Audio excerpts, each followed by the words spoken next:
Okay, quick review of the Rogue GHD. We got this to replace the reverse hyper. We just didn't feel like the reverse hyper was functional. No one really enjoyed it. This has a lot more use, a lot more enjoyment. Everyone seems to like this a lot better. It was a better purchase, better use of the money. I think most people end up agreeing. A lot of people sell the reverse hypers. They realize that they don't enjoy them as much as you think you would on paper. They're a good idea, but just functionally, the normal glute ham raise style is just better. This is a GHD 2.0. Legs move back and forth here. They move up and down, so you can set things where you want. Pretty easy to put together. Anywhere you see a bolt, all those places is a place where I had to set the bolts. This part does not raise up and down, so that part is static. It's a great piece of equipment. It's heavy. It doesn't tip. That's the biggest worry with these. You could tip them over, rock them over. We've never had any problems with stability. That has yet to be an issue. I actually like to do preacher curls on these.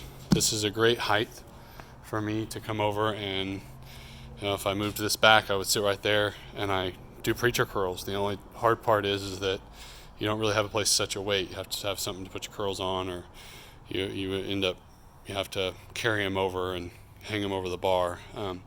But these handles are short enough to where you can do preacher curls, and it works perfect. That padding's nice and thick. So the pros are obvious. This is a great piece of equipment. It's big. I would say there's two downsides that I've found, well, maybe three so far. Downsides, but these are fairly nitpicky, and they shouldn't discourage anyone from buying this. The first would be that it's heavy. These handles, so there's wheels in the back so that you can move it around, and I like to move it to face right here, and I hang a battle rope over that beam, and I do hamstring lifts with it, where I put my feet in, I face down, and actually try to use my hamstrings to pull myself up, and I use the battle rope to help with my arms to lift myself up to work my hamstrings.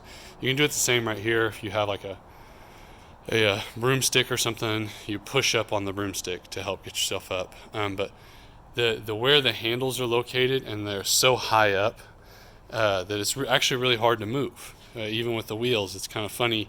If you were to lift with these handles and move it, your shins or your legs are going to end up hitting that bar. And there's nothing out here that you can really grab onto. So moving it is very awkward. I just didn't. That part doesn't make sense.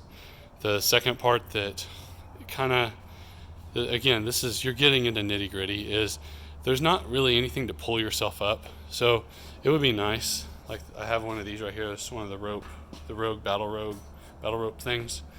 If there was something like that right here, where when you're laid over and you've done a bunch of sit-ups, you can lean up and grab onto something to help get yourself that last little bit up and off.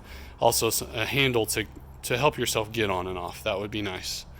In this region, it's just getting on and off can be hard.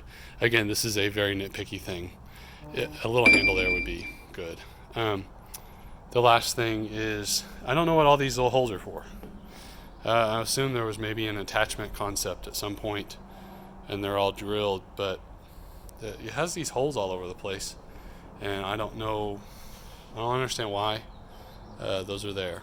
But again, that's fairly nitpicky. I've never used them. I don't know what you'd use them for. Maybe someone can tell me in the comments. You can't fit a band peg in them or anything. But that's it. Again, we enjoy this equipment. It's the preacher curl use is great. Sit-ups, and then glute ham stuff, lower back stuff. It works great. Works great if you're tall. I'm tall. My wife and my kids use it. They're short, and so there hasn't been any problems with the height differential. I can say that we enjoy it, and it's worth the money. I feel like it's definitely worth getting over a reverse hyper after having both. The last thing I guess you can say, it's very big. It's a very big piece of equipment.